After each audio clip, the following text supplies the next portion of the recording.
আমরা একটা রাস্তা পেয়েছি নালারপাড়, সেটা আমরা অলরেডি উদ্বোধন করেছি। আমাদের মাননীয় মুখ্যমন্ত্রী কৃষ্ণনগরের প্রশাসনিক বৈঠক থেকে তিনি আনুষ্ঠানিকভাবে সেটা সূচনা করেছেন এবং আমরাও কাজের সূচনা করেছি।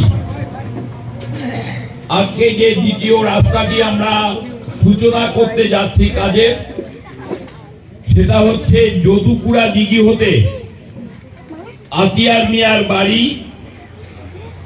এবং আফজাল মিয়ার বাড়ি পর্যন্ত ভায়া প্রাইমারি স্কুল।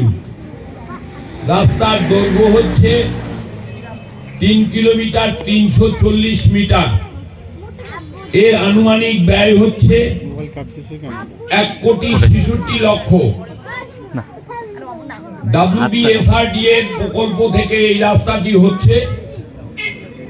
এজেন্সি কাজ পেয়েছেন আব্দুল রফিক মিয়া মহাশয়, তার অধীনে এই কাজটা হবে। আজকে সেই উপলক্ষে আমাদের আজকের এই শুভ সূচনার উপলক্ষে আমরা সবাই উপস্থিত হয়েছি। আজকের এই উপস্থিত সভায় উপস্থিত আছেন আমাদের লালবাজার গ্রাম পঞ্চায়েত প্রধান অনিমেষ রায় মহাশয়, উপস্থিত আছেন উপপ্রধান গোলাম রব্বানী মহাশয়, উপস্থিত আছেন আমাদের এই এলাকার বিশিষ্ট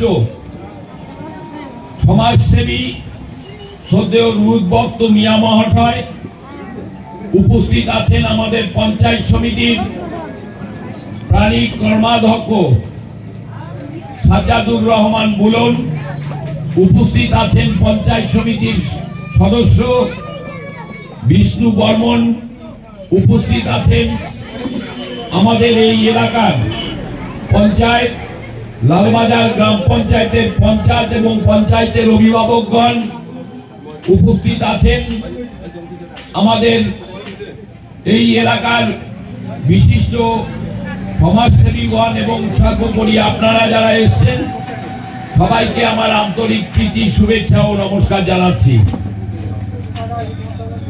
আপনারা নিশ্চয়ই জানেন 2011 সালে মমতা ব্যানার্জি ক্ষমতায় এসছেন। 34 বছরের ব্রাহ্মণ সরকারকে পরাজিত করে 2011 সালে মমতা ব্যানার্জি ক্ষমতায় আসার পরে পশ্চিমবঙ্গে একটা উন্নয়নের তিনি জায়গা করে নিয়েছেন। আজকে 92টা প্রকল্পের মাধ্যমে আমাদের পশ্চিমবঙ্গের প্রত্যেকের বাড়িতে বাড়িতে মমতা ব্যানার্জির উন্নয়নটা পৌঁছে গেছে। আমাদের কেউ বলতে পারবেন না আমরা মমতা ব্যানার্জির সরকারের উন্নয়ন প্রকল্প পাই না। আমার মনে হয় পশ্চিমবঙ্গের কোন মানুষ এই কথাটি বলতে পারবেন না আমরা রাজ্য সরকারের উন্নয়ন পাই না। আমরা এত উন্নয়নের পরেও আমরা দেখেছি 2019-এর লোকসভা নির্বাচনে আমাদের মানুষ মমতা ব্যানার্জিকে আশীর্বাদ করেননি। আমাদের গণতান্ত্রিক দেশ, আমাদের মত প্রকাশ করার অধিকার নিশ্চয়ই আছে। আমরা মত প্রকাশ করতে পারি। হয়তো মমতা ব্যানার্জির এত উন্নয়ন মানুষ হয়তো ভেবেছিলেন আমরা যদি মমতা ব্যানার্জিকে পরিবর্তন করি আমরা আরো উন্নয়নমূলক কাজগুলো পাব।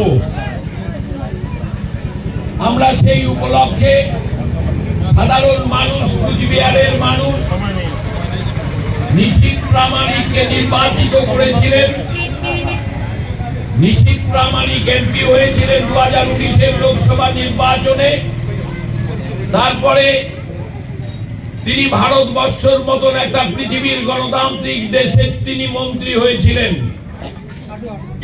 আমরা দেখেছি বিগত 5 বছর তিনি কোন উন্নয়নমূলক কাজগুলো করতে পারেননি।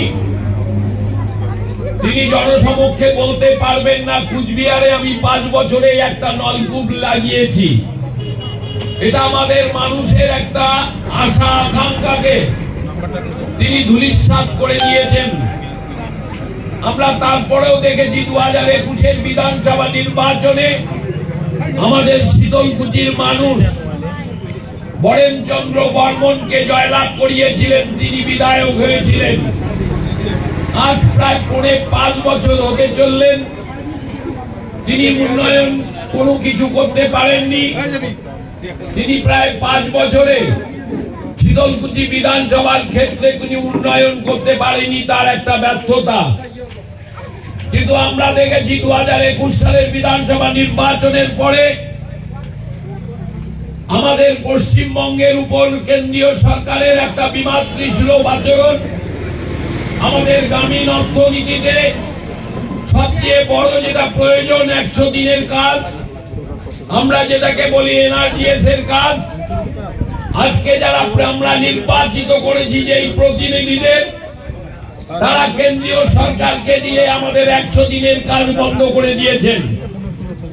আমরা দেখেছি প্রধানমন্ত্রী আবাস যোজনার যে ঘরের টাকা আজকে পশ্চিমবঙ্গকে দেওয়া হয়নি। তা সত্ত্বেও আমরা দেখেছি আমাদের উন্নয়নের কাণ্ডারি আমাদের মাননীয় মুখ্যমন্ত্রী আমাদের শীতলকুচি বিধানসভা ক্ষেত্রে কোন বিমাতৃসুলভ আচরণ করেননি। তিনি প্রকল্পগুলো চালিয়ে গেছেন এবং আমরা যেটা প্রতিশ্রুতি দিয়েছিলাম 2021 বিধানসভা নির্বাচনে, আজকে লক্ষ্মীর ভান্ডার প্রকল্প তিনি চালু করেছেন। আমরা প্রতিশ্রুতি দিয়েছিলাম 2021 বিধানসভা নির্বাচনে দুয়ারে দুয়ারে রেশন ব্যবস্থা পৌঁছে দেব। আজকে মমতা ব্যানার্জি তার কথা রেখেছেন, কিন্তু আমরা মমতা ব্যানার্জিকে আশীর্বাদ করিনি। আপনারা যদি জানেন প্রায় 2,21,00,000 মহিলাকে আজকে কিন্তু লক্ষ্মীর ভান্ডার প্রকল্পে 1200 টাকা এবং 1000 টাকা দেওয়া হচ্ছে।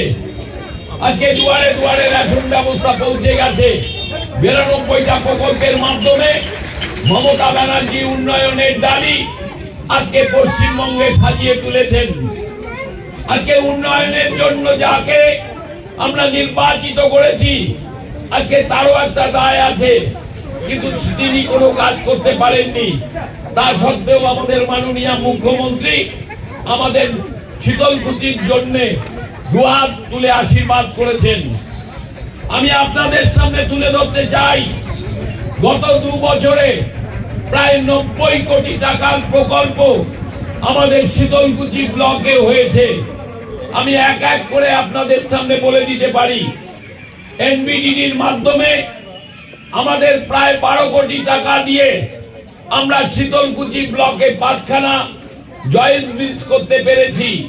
সেটা আপনাদের পাশের অঞ্চল ছোট শালবাড়ির ফকরের হাটের দেওয়ানকোট জয়দুয়ারে একটা ব্রিজ হয়েছে প্রায় 2 কোটি টাকা ব্যয়ে।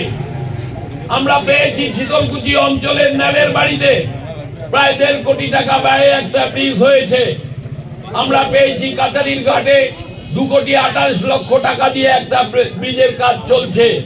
আমরা রথের ডাঙ্গার ব্রিজ করেছি 1 কোটি টাকায়, এবং রথের ডাঙ্গায় আর একটা শীতলকুচি গ্রাম পঞ্চায়েত এলাকার চানঘাট, যেটা মানুষের দীর্ঘদিনের চাহিদা ছিল, প্রায় 96 মিটার একটা ব্রিজ প্রায় 5 কোটি টাকা দিয়ে নির্মাণ চলছে। আমরা এনবিডিডির টাকা দিয়ে আমরা 25টা রাস্তা করাতে পেরেছি প্রায় 10 কোটি টাকা ব্যয়ে। আমরা এসআরডিএ প্রকল্পের মাধ্যমে আমরা 3খানা বড় বড় রাস্তা করেছি। আপনারা নিশ্চয়ই জানেন বিডিও অফিস থেকে ভাবের হাট দীর্ঘ প্রায় 7 কিলোমিটার একটা রাস্তা, ছোট চালবাড়ির খেজুরতলা থেকে আপনাদের কুন্ডুর বাড়ি পর্যন্ত একটা বড় রাস্তা প্রায় 8 কোটি টাকা ব্যয়ে, এবং কুন্ডুর বাড়ি থেকে সিতাই অবধি যেটা আপনাদের রাস্তা প্রায় হয়ে গেছে প্রায় 7 কোটি টাকা ব্যয়ে আজকে এই রাস্তাগুলো হয়েছে। এবং আরো 19টা রাস্তা আমরা উদ্বোধন করছি, এগুলো নির্বাচনের আগেই সম্পূর্ণ কাজ শুরু হয়ে যাবে। আপনারা নিশ্চয়ই জানেন মমতা ব্যানার্জির সবচেয়ে স্বাদের প্রকল্প আমার পাড়া আমার সমাধান। প্রায় 18 কোটি টাকা আমরা শীতলকুচি ব্লকে পেয়েছি। প্রত্যেকটা বুথে 10 লক্ষ করে টাকার অনুমোদন দিয়েছেন আমাদের মাননীয় মুখ্যমন্ত্রী।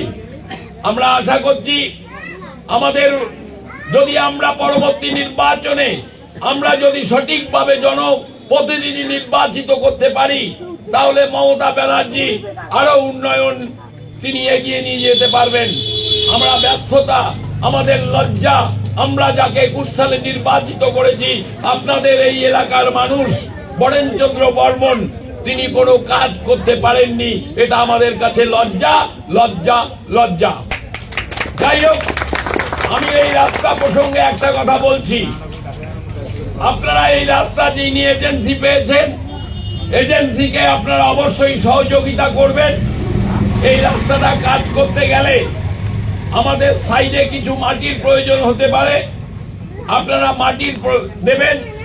যদি কোনো বাড়ির পাশে বেড়া টেরা সরাতে হয় তাহলে একটু সরিয়ে দেবেন। দীর্ঘ প্রায় 3.5 কিলোমিটার রাস্তাটা হচ্ছে। আপনাদের যদি সহযোগিতা আমরা না পাই তাহলে কিন্তু আমরা রাস্তাটা করতে পারবো না। আমরা যখন এখানে এসেছি আপনারা কিন্তু আমাদের কাছে দাবি রেখেছিলেন আমাদের এই রাস্তাটা করাতে হবে। আমরা আপনাদের প্রতিশ্রুতি, কথার প্রতিশ্রুতি রেখেছি, আপনাদের সহযোগিতা কিন্তু এখন করতে হবে। যদি কোনো কারণে সহযোগিতা না করেন তাহলে আমরা ভেন্যু পরিবর্তন করতে বাধ্য হব, তাহলে আমরা অন্য জায়গায় রাস্তাটা সরিয়ে নিয়ে যাব। সেই জন্যই আমি বলছি আপনাদের সহযোগিতা চাই। যদি সহযোগিতা না করেন তাহলে আমরা বাধ্য হব এই রাস্তাটা সরিয়ে নিয়ে অন্য কোনো জায়গায়। যদি কোনো ডিস্টার্ব করা চলবে না, তার কারণ নির্বাচনের আগে এই রাস্তাটা আমাদের কমপ্লিট করতে হবে। আমি আশা করছি আপনাদের যেহেতু চাহিদা আছে, আপনারা সবাই মিলে একটু সহযোগিতা করে রাস্তাটা তৈরি করার ক্ষেত্রে এজেন্সিকে সহযোগিতা করবেন।